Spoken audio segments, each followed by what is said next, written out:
اللہ اکبر. اذا ضحک یتلالع فی الجدر، جب حضور مسکراتے تھے سامنے والی دیواروں پہ عکس پڑتا تھا. اللہ اکبر. جب مسکراتے تھے نور پھیل جاتا تھا. اذا تکلم رؤیا کالنور یخرج من بین ثنایاہ، حضور کے سامنے والے دانتوں میں ہلکا سا فاصلہ تھا، اور جب آقا کریم گفتگو کرتے تھے وہاں سے نور کی کرنیں چھن چھن کے نکلتی تھیں. یہ میری خوش قسمتی کہ میں حضور کا امت ہوں. ساری زندگی اس کا شکریہ ادا کرتا رہوں تو کہ شکر ادا نہ کروں. ہم حضور کی امتی، نبی انتظار کرتے رہے، نبی منتظر رہے. حضرت خلیل اللہ کی بارگاہ میں پکار رہے ہیں، ربنا وابعث فیہم رسولا، مالک رسول بھیج دے.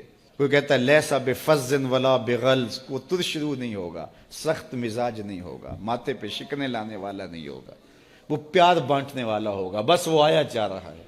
حضرت عیسیٰ نے تو نام بھی بتا دیا نا، مبشرا برسول یاتی من بعد اسمہ احمد.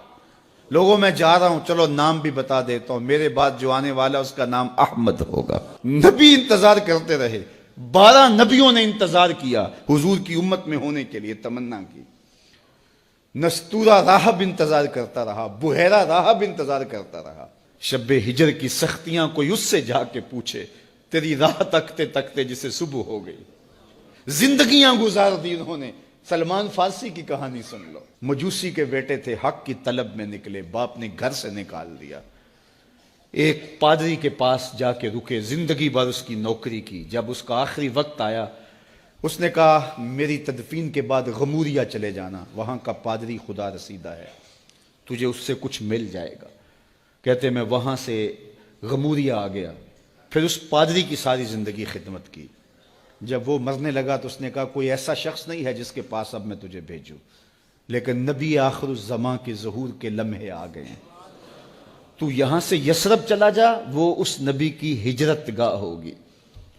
تیری زندگی سنور جائے گی. تو نے بڑی محنت کی ہے، بڑی نوکری کی ہے میری. کہتے میں نے اس کو کہا کہیں ایسا نہ ہو میں دھوکہ کھا جو مجھے کوئی نشانی بتا دے. اس نے کہا 3 نشانیاں ہیں.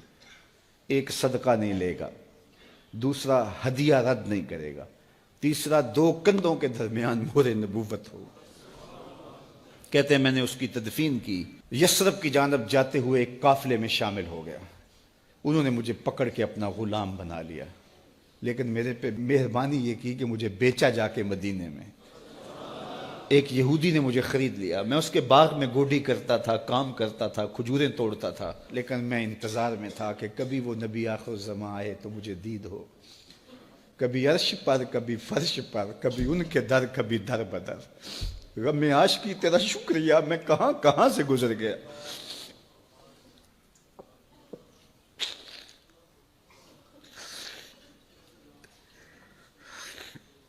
کہتے ہیں ایک دن میں اپنے باغ میں کھجوریں توڑ رہا تھا کہ ہواؤں میں مستی پیدا ہو گئی، اور ہر سمت سے طلع البدر علینا کی صدائیں گونجنے لگیں. میں سمجھ گیا کہ وہ لمحے آ گئے. میں نے چھلانگ لگا دی اور دوڑ پڑا. میرے آقا نے سمجھا شاید غلام بھاگ گیا. اس نے دوڑ کے مجھے پکڑ لیا. میں نے اس کو کہا کہ میں نوکر تیرا ہی ہوں، لیکن دل نوکر کسی اور کا ہے.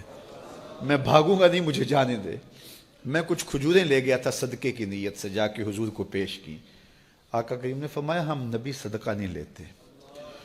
کہتے ہیں نشانی ایک پوری ہو گئی. کہتے ہیں کہ میں کچھ دنوں کے بعد اور کھجوریں لے گیا، اور میری نیت ہدیہ کی تھی. میں نے پیش کی، حضور نے قبول فرما لی. لیکن میں بھی کہتا تھا تیسری نشانی بھی پوری ہو لے تو پھر مانوں گا. اور وہ کیا تھی؟ 2 کندھوں کے درمیان مہر نبوت. کہتے ہیں ایک دن حضور میرے باغ میں آئے، اور آقا کریم نے اپنے مبارک کندھے پہ چادر رکھی ہوئی تھی، اور چادر کی اوٹ میں مہر نبوت چھپی ہوئی تھی. اور میں پیچھے ہو کے دیکھتا تھا، اور میری آرزو یہ تھی کہ کوئی تیز جھونکا ہوا کا آئے اور چادر ہٹ جائے اور میں مہر نبوت کی زیارت کر لوں.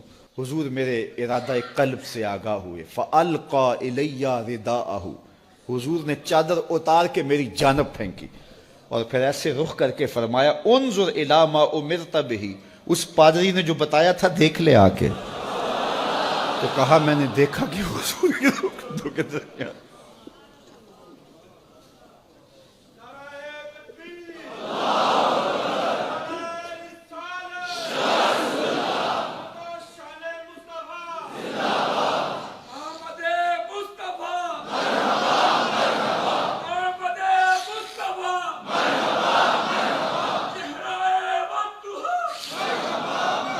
شب ہجر کی سختیاں کوئی اس سے جا کے پوچھے، تیری راہ تکتے تکتے جسے صبح ہو گئی۔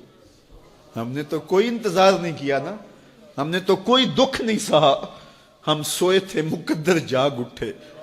ہمارے والد مسجد سے مولوی صاحب کو بلا لائے، انہوں نے کان میں آ کے کہا مبارک ہو تو حضور کا نوکر بن کے آ رہا۔ میرے والد گرامی ایک شعر جھوم کے پڑھا کرتے تھے، محمد جانے جانا ہے پیغمبر ہو تو ایسا ہو، رسولوں کی بشارت سے مبشر ہو تو ایسا ہو، امر توقیر کا سب کو موکر ہو تو ایسا ہو، کیا ہم کو غلام ان کا مقدر ہو تو ایسا ہو۔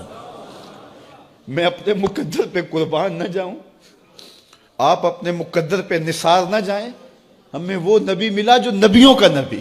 بنو سعد کے مقدر بھی جاگ اٹھے، اللہ اکبر۔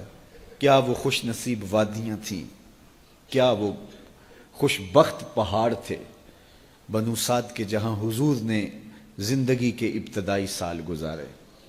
اللہ اکبر۔ حضرت حلیمہ سعدیہ کہتی ہیں جب میں حضور کو گھر لے گئی تو میرے گھر میں روشنیاں آ گئیں۔ باقاعدہ عورتوں نے کہا حلیمہ تو اتنی امیر ہو گئی ہے رات کو بھی دیا نہیں بجھاتی۔ بڑے امیر کبیر گھرانوں میں بھی رات کو لوگ دیا بجھا دیا کرتے ہیں، لیکن تو اتنی ہی امیر ہو گئی ہے کہ رات کو بھی تیرے گھر کا دیا نہیں بجھتا۔ تو حلیمہ سعدیہ نے کہا آؤ میں تمہیں بتاؤں میرے گھر میں دیا کون سا روشن۔ باقاعدہ ہم جولیوں کو بلایا، پالنے میں حضور تھے، اشارہ کر کے کہا ما کننا نحتاج الی السراج من یوم اخذناہ، جب سے یہ پیارا گھر آیا ہے میں نے سارے دیے توڑ دیے، دیے کی ضرورت نہ مشعل کی حاجت، عجب روشنی تو نے پائی حلیمہ، بڑی تو نے توقیر پائی حلیمہ، بنی تو محمد کی دائی حلیمہ۔ کہا ما کننا نحتاج الی السراج من یوم اخذناہ، جب سے یہ پیارا گھر میں آیا ہے میں نے سارے دیے توڑ دیے۔ جہاں روشنی چاہیے ہوتی ہے حضور کو اٹھا کے اس کمرے میں لے جاتے ہیں، وہاں انوار پھیل جاتے ہیں، روشنیاں پھیل جاتی ہیں۔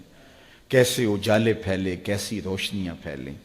حلیمہ دا چھپر کھجوری دے تھلے، ہوراں وچھالے نوری مسلے، فرش تو عرش تک پہ گئی دہائی، حلیمہ نے لٹ لئی خدا دی خدائی۔ اللہ اکبر۔ وہ سارا دن تو صحراؤں میں گھوم لیتی تھی، اسے جب بھوک لگتی تھی لبوں کو چوم لیتی تھی۔ بخت جاگے حلیمہ سعدیہ کے کہ حضور ان کے گھر آئے۔ اللہ اکبر۔ جدھر سے گزرتے گئے نور پھیلتا گیا، انوار پھیلتے گئے۔ حضرت سیدہ طیبہ طاہرہ حضرت عائشہ سلام اللہ علیہا فرماتی ہیں کہ میں کچھ سی رہی تھی کہ میرے ہاتھ سے سوئی گر گئی۔ اب حضور کے گھر میں دیے میں جلانے کے لیے تیل بھی نہیں تھا، میں پریشان تھی، سوئی گر گئی، اتنے میں حضور تشریف لائے۔ حضور مسکرائے، کہتی ہے میں نے گمی ہوئی سوئی تلاش کر رہی۔ اللہ اکبر۔ تو یہ روشنی تھی، یہ انوار تھے۔ اللہ اکبر۔ اذا ضحک یتلالع فی الجدر، جب حضور مسکراتے تھے سامنے والی دیواروں پہ عکس پڑتا تھا۔ اللہ اکبر۔ جب مسکراتے تھے نور پھیل جاتا تھا۔ اذا تکلم رؤیا کالنور یخرج من بین ثنایاہ، حضور کے سامنے والے دانتوں میں ہلکا سا فاصلہ تھا، اور جب آقا کریم گفتگو کرتے تھے وہاں سے نور کی کرنیں چھن چھن کے نکلتی تھیں، انوار پھیل جاتے تھے۔ ایسا نوری ماحول، ایسا نورانی چہرہ۔ حضرت ابو ہریرہ بولے کل قمر لیلۃ البدر لم ارى قبلہ ولا بعدہ مثلہ، کیا پوچھتے ہو؟ 14ویں رات کا چمکتا ہوا چاند تھے میرے حضور۔ پھر کہا نہیں نہیں نہیں، حضور جیسا نہ پہلے دیکھا نہ بعد میں دیکھا۔ حضرت حسان بن ثابت پاس کھڑے تھے، کہا دیکھتے کیسے؟ کسی ماں نے جنم دیا ہوتا تو دیکھتے۔ خدا نے وہ سچائی پن چھڑیا جدے وچ محمد نو ٹالیا سی، حسینہ جمیلہ دا منہ موڑ دیتا، محمد بنا کے قلم توڑ دیتا۔ مثل او در عالم امکان متصور نیست، حضرت شیخ مجدد کہتے ہیں حضور کی مثل بزم عالم میں ممکن ہی نہیں ہے، ہو ہی نہیں سکتا۔ اور اقبال کا لہجہ بھی دیکھیے، رخ مصطفیٰ ہے وہ آئینہ کہ اب اس سا دوسرا آئینہ، نہ کسی کی بزم خیال میں نہ دکان آئینہ ساز میں۔ تو وہ پیکر تراشا، وہ پیکر تراشا، مکھ چند بدرشا شانی ہے، متھے چمک دی لاٹ نورانی ہے، کالی زلف تیک مستانی ہے، مخمور رکھی ہند مد بھریاں، کیسا جمال دیا، کیسا حسن دیا۔ اچھا